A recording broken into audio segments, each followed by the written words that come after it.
আমি দেখছি যে বন থেকে ফেরার পর তুমি মৌন। কি হয়েছে? বন বুঝি আমার মেয়ে চঞ্চলতা হরণ করেছে?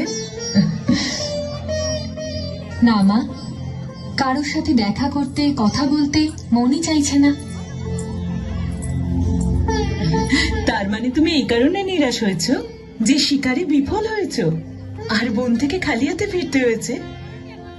না মা, খালি হাতে নয়, কিছু অনুভব, কিছু শিক্ষা নিয়ে ফিরেছি। ওই পশুটা আমাদের সীমা লঙ্ঘন করেনি, বরং আমরাই বাধা দিয়েছি ওর বিচরণে। এই ভূমি তো আমাদের ছিলই না, ভূমি তো প্রকৃতি ছিল। প্রকৃতিকে সীমায় বাঁধতে চেয়ে অপরাধ করেছি আমি। এর বিচার করবে প্রভাবশালীরা, কিন্তু সবাই যে সব সময় প্রভাবশালী হবে তার কোনো মানে নেই। পুরুষ ব্যতীত আমাদের এই প্রকৃতির মূল্য কি? শূন্য। এটা ঠিক যে ওই বনটি বরাহটির আবাসস্থল, কিন্তু পুরুষরা তাদের নিবাস বানিয়েছে স্বার্থের জন্য। এবার বলো, সীমাহীন এই প্রকৃতি মহান, নাকি তাকে সীমাবদ্ধ করে উন্নয়নকারী পুরুষ মহান? আমি কখনো এভাবে ভেবেই দেখিনি। আপনি একদম সঠিক বলেছেন পিতা। যদি সীমা না থাকে তবে বিকাশ অসম্ভব। আসল অধিকারী সেই যে আবাসকে নিবাসে রূপান্তর করে। এবার আমি গিয়ে ওকে বলবো, পুরুষার্থ ব্যতীত প্রকৃতির কোনো মূল্য নেই। কাকে? পরিচয় জানি না তার, শুধু এটুকু জানি আমার শিকার ছিনিয়ে নিয়ে আমার মনে প্রশ্নের ঝড় তুলেছে। কোথা থেকে এসেছিল সে? সেটাও জানি না, তবে এই বিষয়ে আমি একদম নিশ্চিত ও আমাদের রাজ্যের কেউ নয়।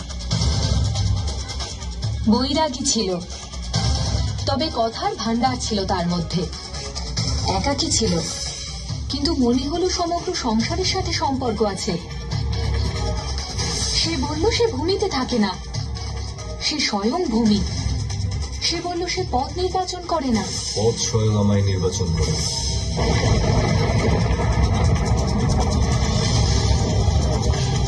সে বলল আমি নই, আর যার মধ্যে আমি নেই সেই হলাম আমি।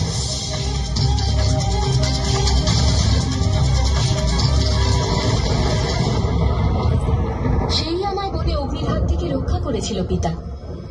কিন্তু আমার মনে অনেক প্রশ্ন, আর আমার কাছে এখন উত্তর আছে, যেটা আমি ওকে দিতে পারবো। তুমি আর ওই বনে কখনো যাবে না, কারণ তোমার সুরক্ষাই আমার কাছে সব থেকে অধিক গুরুত্বপূর্ণ। কিন্তু আমি তো নিজেকে রক্ষা করতে পারি পিতা। আমি তোমাকে বারণ করছি সতী, তুমি এই ঘরেই থাকবে, আর আমার অনুমতি ছাড়া তুমি এই ঘরের বাইরে এক পাও যাবে না।